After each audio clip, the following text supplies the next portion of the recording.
Welcome to the deep dive. Today, we're plunging into something that's, well, it's changing everything, isn't it? AI, It really is. and specifically how it's reshaping, maybe even challenging the very idea of human creativity. The pace is just incredible. Right. You blink and there's a new breakthrough or sometimes a new worry. Exactly. Which brings us to our deep dive today. AI's double edge. The potential is huge, saving creative works, for instance. But then there's the other side, this idea that it could lead to a kind of creative collapse, undermining what makes art, well, human. And that warning's getting louder. It is, Yeah. largely thanks to Edward Saatchi, the CEO of Fable. He recently came out with a pretty provocative statement, didn't he? He did. He basically warned that AI could signal the end of human creativity. Which sounds dramatic, but we want to get past the headline. Absolutely. We need to unpack the specifics, the arguments behind a warning like that. And it's important to stress this isn't just, an issue for artists or tech people. No, definitely not. This affects you listening right now. As someone who watches films, listens to music, reads books, maybe even creates things yourself. It touches the core of how we tell stories, how culture is made. And how it's preserved. Right. So that's our mission today. We'll look at the promise AI rescuing lost art, and then we'll pivot to the peril, this potential erosion of the human element.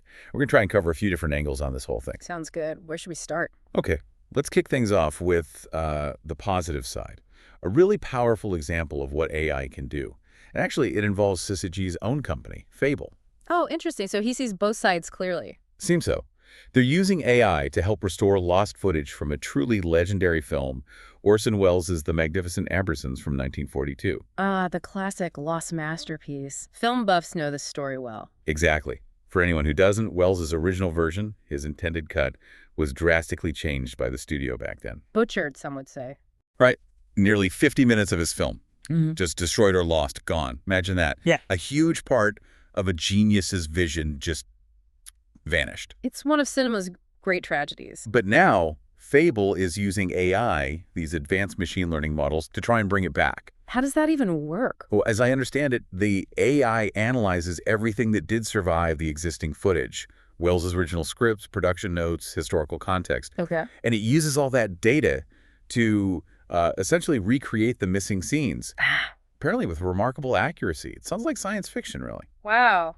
That's genuinely fascinating. Because it's more than just tech wizardry, isn't it? How so? Well, for film historians, for anyone who loves cinema, this is like a dream come true. A chance to see something thought lost forever. To see Welles' actual vision, maybe? Potentially, yes. Or get much closer to it. Think about the cultural impact. It's not just finding lost minutes. It's about understanding artistic intent, experiencing a story as it was perhaps meant to be. So it connects to this bigger idea. AI as a tool for cultural preservation. Precisely. Bringing back forgotten or damaged pieces of our history, making them accessible again.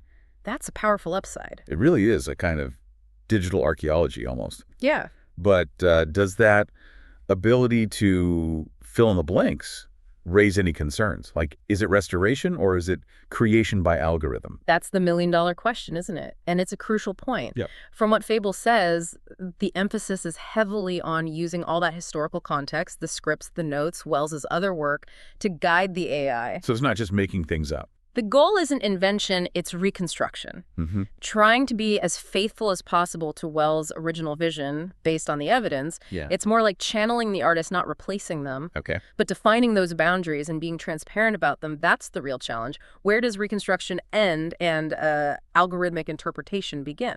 That distinction feels vital. Which, interestingly, leads us right back to Syzygy's warning. Yeah. He seems to argue that this very power for good, Uh-huh. the power to recreate Welles' imagination, is exactly what makes AI potentially dangerous for the future of creativity. Right. That's the pivot. Yeah. How does he connect those dots? Well, his core argument is pretty stark. Mm. If AI can recreate a past genius's work, Yeah. what stops it from just taking over the whole creative process now for new work? Ah, I see. So it's not just about restoration anymore. Exactly. He's not talking about some distant sci-fi future either. He predicts that within the next decade, humans could be pushed aside. Pushed aside how? He believes AI will get good enough to produce entire novels, films, paintings, music, faster, cheaper, Okay. and maybe even more appealing to mass audiences because algorithms can optimize for engagement. Wow. So efficiency and appeal potentially trumping the human element. That seems to be the fear, that the messy, unpredictable human spark gets engineered out. And Saatchi connects this to bigger risks too, right? Beyond just jobs. Yeah, he talks about a potential homogenization of culture. Homogenization, meaning everything starts to feel the same. Kind of. Imagine a world where most entertainment is algorithmically generated to hit the widest possible audience, to maximize clicks or views. Okay. Saatchi argues this AI-generated stuff might lack the rough edges, the raw imperfections, the complex emotions, the lived experience that, makes art feel real. Those quirks that make something uniquely human. Exactly. Those could get smoothed out in favor of something more predictable, maybe blander, even if it's technically good. So we risk ending up with a world of perfectly pleasant, but ultimately forgettable art.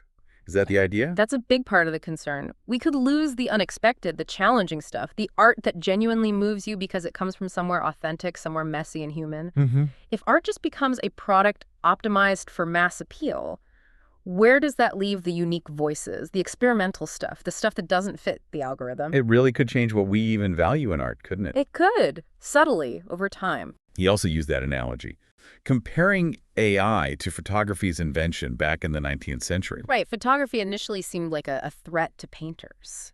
But it didn't kill painting. It created new possibilities, painters adapted, new art forms emerged. Exactly. But Saatchi argues AI is fundamentally different. He doesn't see it as just a new tool like the camera. He fears it could erase the human element altogether. Is that a fair comparison, do you think, or is it overblown? Well, that distinction Saatchi makes is really important to consider. Okay. Photography, even though it was revolutionary, still needed a human eye. An artist making choices, composition, light, subject, the decisive moment. It was a new tool for human expression. Right. But advanced generative AI, it can potentially bypass the human creator much more significantly. It can generate entire pieces, text, images, music from prompts, drawing on massive data sets. So the fear isn't just adapting to a new tool. The fear for some is that the need for human artistic input, at least at certain crucial stages, might just diminish or disappear entirely in some cases. Which opens up a whole Pandora's box of ethical questions. Absolutely. Huge questions like, if an AI generates a film script or a novel with very minimal human guidance, who owns that? Good question.